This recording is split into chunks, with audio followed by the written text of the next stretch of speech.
Don't take it, don't. Don't take it, don't. Don't take it, don't. Don't take it, don't. Next up, we have Jen Bires, and she will be speaking about unlocking the inner healer, the role of psychedelics in oncology care. And I'm now going to welcome Jen to the stage. Thank you. Hi, everyone. I'm so humbled to be up here. And I think as I'm listening to the great wisdom in this room and also the previous presenters, just aware of constant learning and of a constant unfolding of knowledge. So I'm Jennifer Bires, and I want to tell you just a tiny bit about myself to situate myself. I'm a social worker by training, and I've worked as a therapist in oncology and a programmer in psychosocial support in cancer centers for a majority of my career. And I'm also trained as a psychedelic-assisted therapist. And so today I want to talk a little bit about psychedelic-assisted therapy from the lens of the medical model in clinical trials. And I'm hoping that that knowledge can help just add to what people know about the space and can also help us have some deeper conversations about how this can be an impactful tool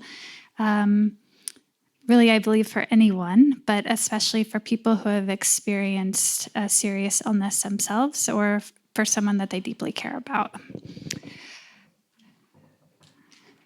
Okay, so why does this matter?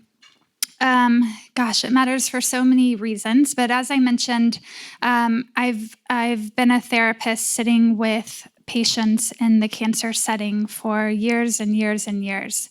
And for all of the incredible work that they have done and that I've been able to sit and be a witness to, I have always been profoundly aware that we could only do so much together. And that oftentimes they're felt to be a bridge between where we wanted to go and where we were able to go just sitting there together. And we also know, if we look at the literature that's out there, that a large percentage of people with a cancer diagnosis have existential distress and could have a diagnosis of anxiety or depression. And while I largely tend to believe that people are having a really normal reaction to a really crummy situation, we know that this can be really complicated for people. And that oftentimes when people enter into the medical model that we have, that we are treating the physical illness and sometimes can forget to treat the emotional illness, or we do it as an afterthought or as an aside or something that is perhaps nice to have, when I think probably many people in this room and many people tuning in know that that's not actually the case, that these things can't go without each other, that they really work hand in hand. And what I also know is, as I've spoken a little to, is that these traditional mental health treatments really fall short. They really leave something lacking. And that while some of the drugs and medications that exist and are more readily available, like antidepressants and anti-anxiolytics, don't work for everyone, sometimes don't get at the root cause of the suffering that people are experiencing. They can take a long time to work. People don't always want to take them. They weren't studied in populations with serious illness, and so oftentimes don't work as well in these populations or don't do what they're intended to do, and they come with great side effects. And they weren't designed to help with isolation and fear of death, and often the lack of connectivity that some folks are experiencing. And so while I think that they can be a good option for some people, that there's a deeper work that can be done, or an additional layer of tools that people often need or desire.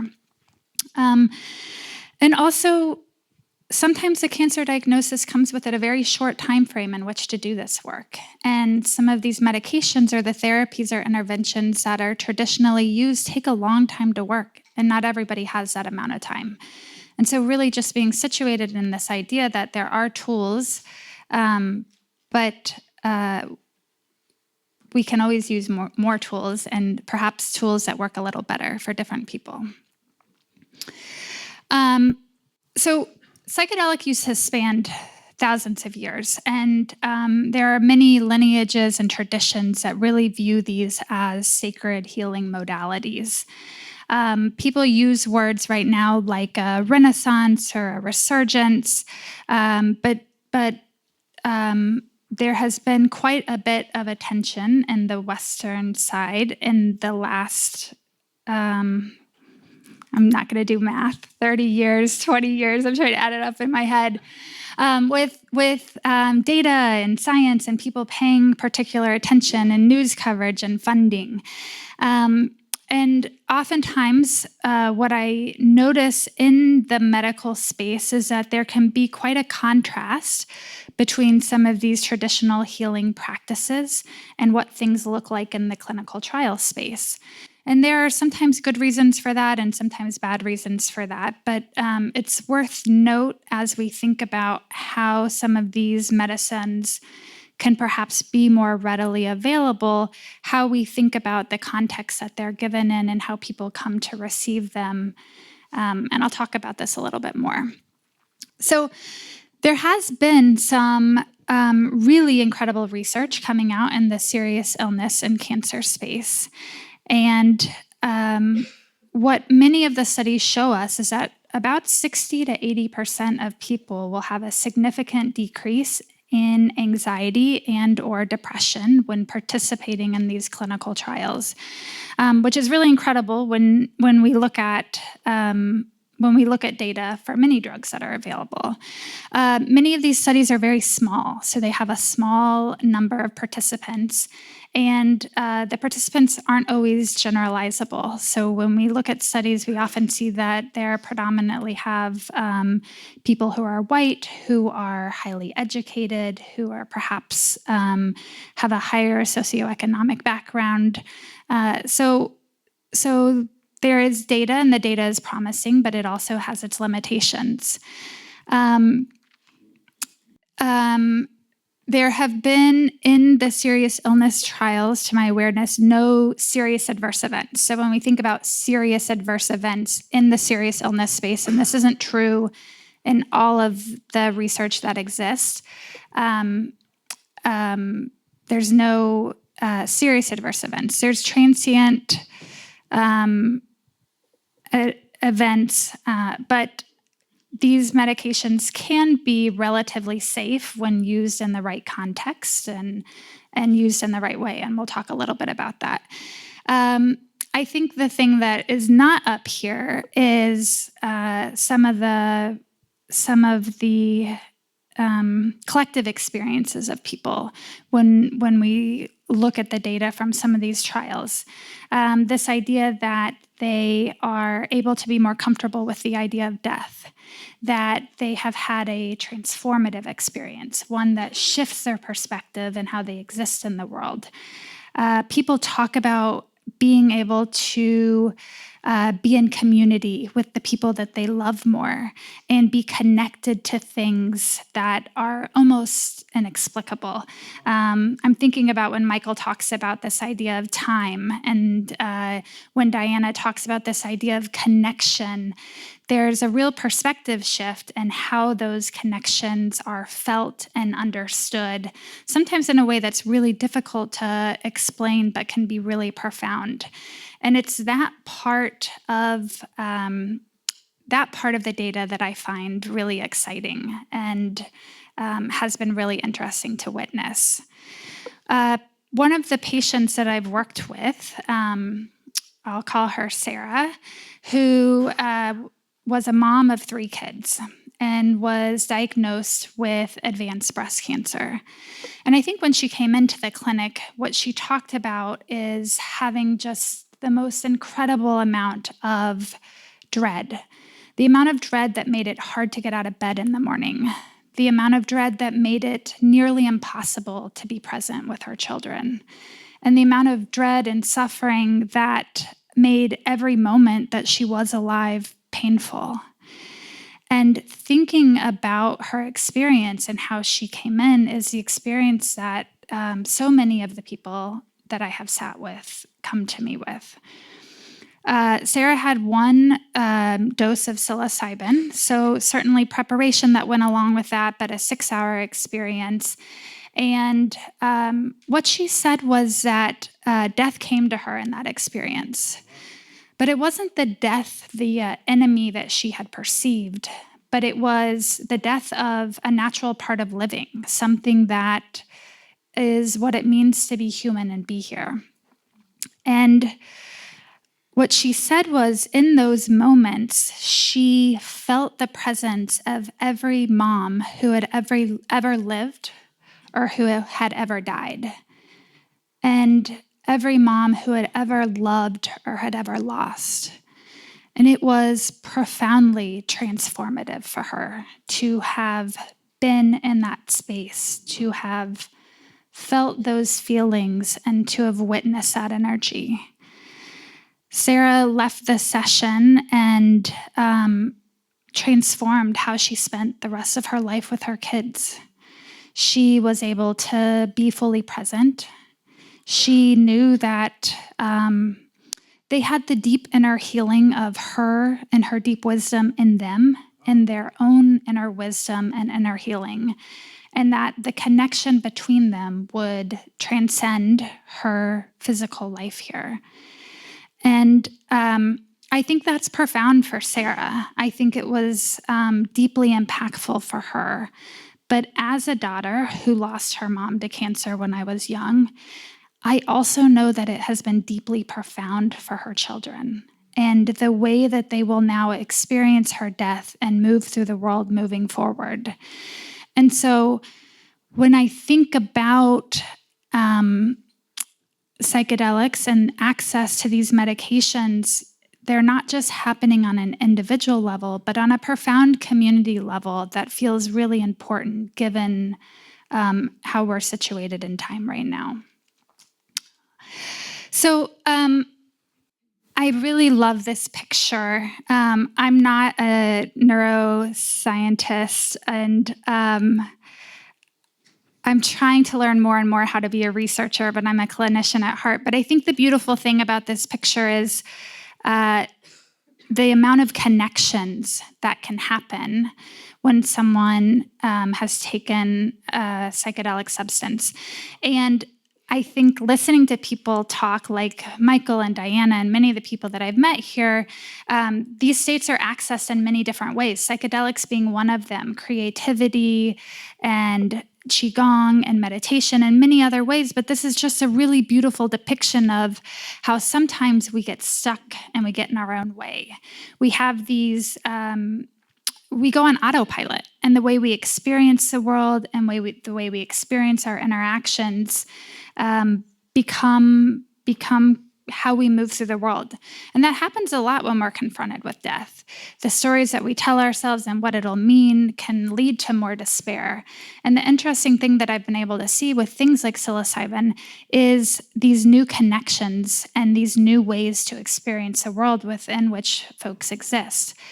And Sarah had some beautiful imagery of how she was able to almost like come out of her body and above herself and have an entire 360-degree view of her experience and what her experience meant.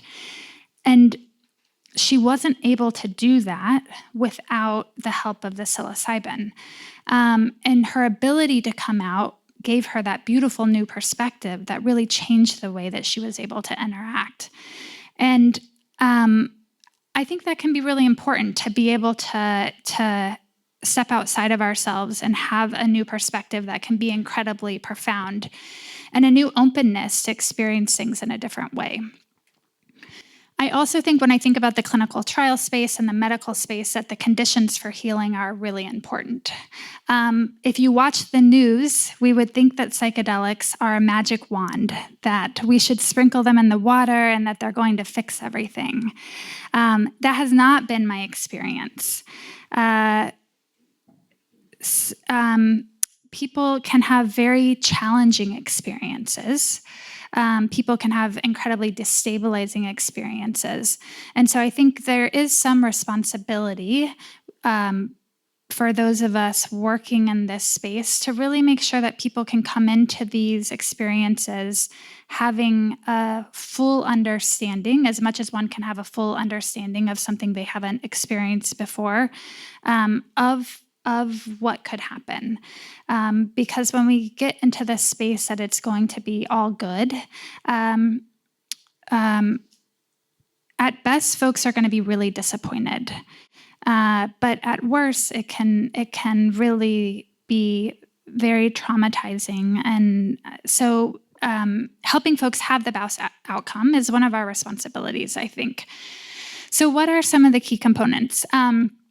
I think when we think about the clinical trial space, screening is a really important part. Screening is an important part because oftentimes people need to meet a certain diagnosis, whether it's depression, anxiety, adjustment disorder.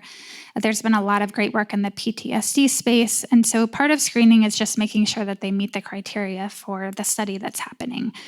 But there's also some physical parameters and mental health parameters that can be really important to help keep people safe. And as part of that screening process, we can help start to lay the groundwork of what someone could expect so that they can start making some informed decisions as to whether or not that they want to participate or not.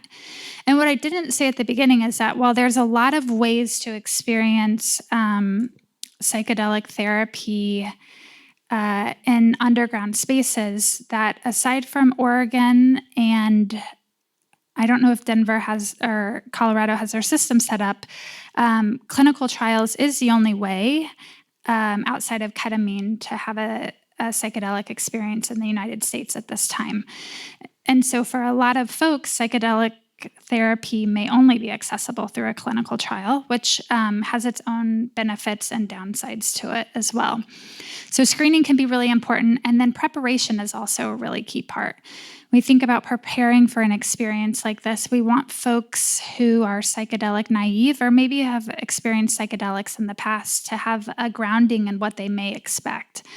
Oftentimes that may mean orienting them to the space. So in a lot of these clinical trials, people are wearing headphones with music.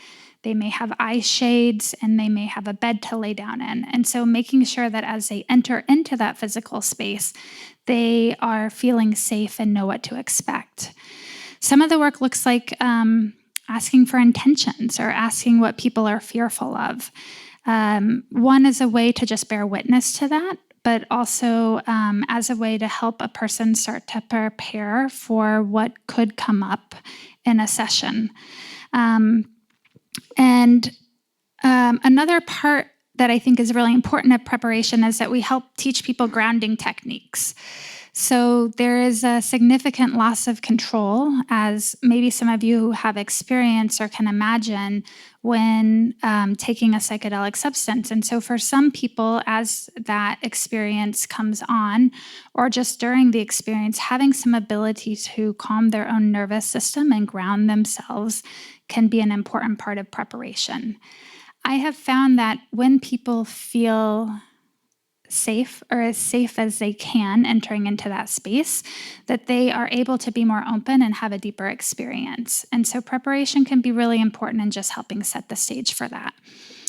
I think these are my old slides, which is okay, but I wanted to talk more about integration because for me as a therapist, integration is where I see some of the most meaningful work happen. Psychedelics are not a magic wand. So I imagine many of you know people who have taken psilocybin or MDMA or LSD as part of recreational use. And perhaps they've had transformative experiences, but oftentimes that transformation comes from what is opened up from the experience. And I mentioned our default mode network, or the way that we move through the world. It's really easy to have a perspective shift and then go back to life and keep living how you've always lived it. And so I find integration is a beautiful space for people to download some of the blessings that they've received, to process some of the challenging things that may have come up, but also to really think about how they're going to take these new learnings and bring them into the world in which they live.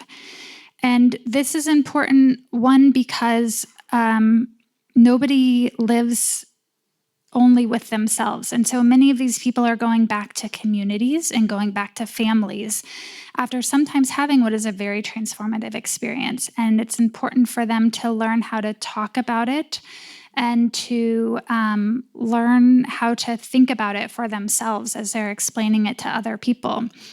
I've also heard from a lot of people that it can be really isolating after having such an impactful experience to talk with people who maybe don't understand it or haven't had that experience. Integration groups can be really helpful for something like this, to be sitting with other people who have had a similar experience and to really talk about some of the challenges. And then again, just this idea that some of these major shifts in perspective take hold immediately, but some of them can be really slippery. And so an opportunity to journal or come back to them or remind ourselves about those feelings and those intuitions can be a way to deepen that and hold on to it. I mentioned safety, and I always think it's really important to talk about promises and limitations. I don't think that there's anything in the world, someone can probably correct me, that's all good, much like there's nothing that's all bad. And so, with great promise and great transformation, there's also limitations in what psychedelics can do, and perhaps even who that they could be good for.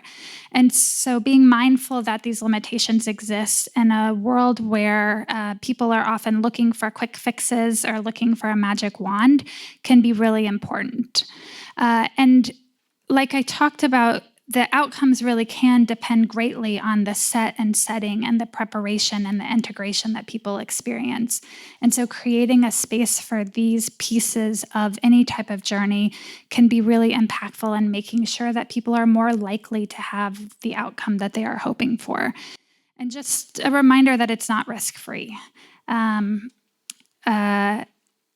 think in the space that we are in right now, where there is such a push to make these medications accessible, that sometimes the risks are swept under the rug or not talked about enough. And so making sure that we're holding both the potential and the risk and all the space that exists in between that can be important. I always like to talk about access. And one of the reasons that I am so invested in psychedelic therapy being a part of the health model that exists, as broken as it is because oftentimes I think that access can be a real issue. I liked when Michael said integrative therapy light, because I do think that that's true. There is a lot of integrative therapy light in healthcare systems.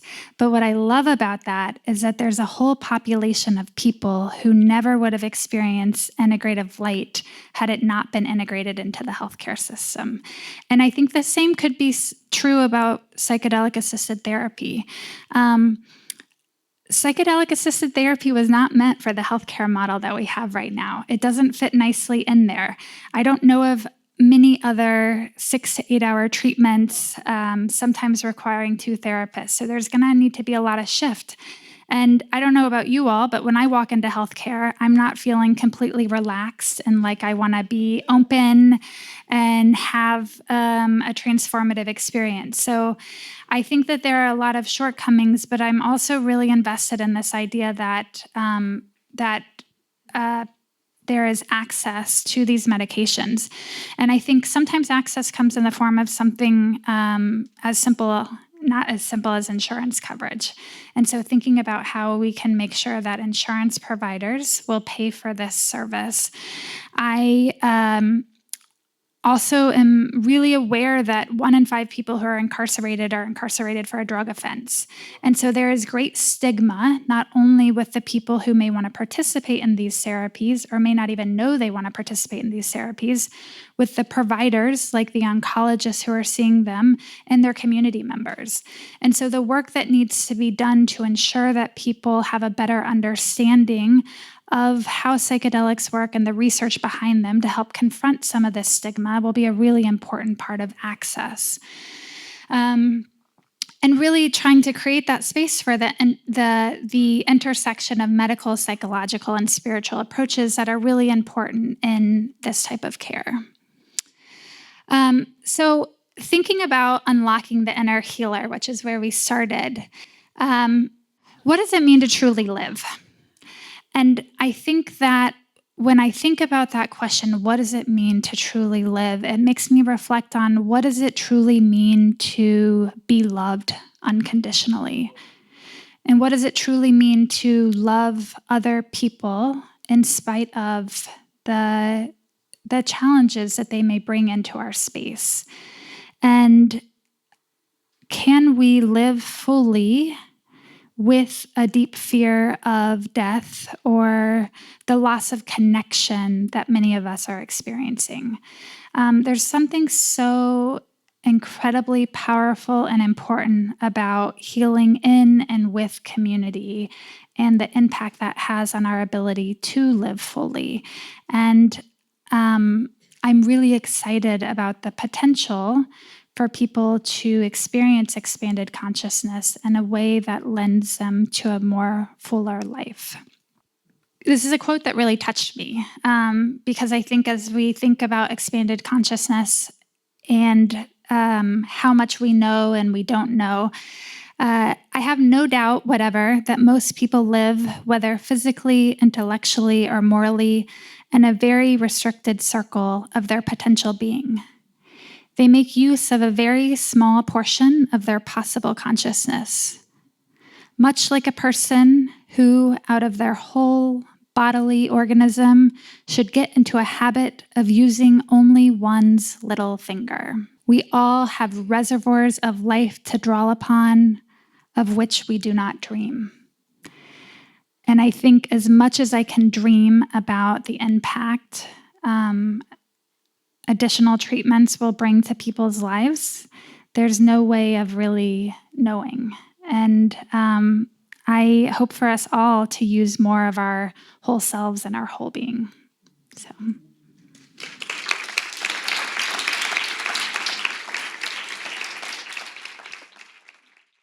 Don't take it, don't. Don't take it, don't. Don't take it, don't. Don't take it, don't.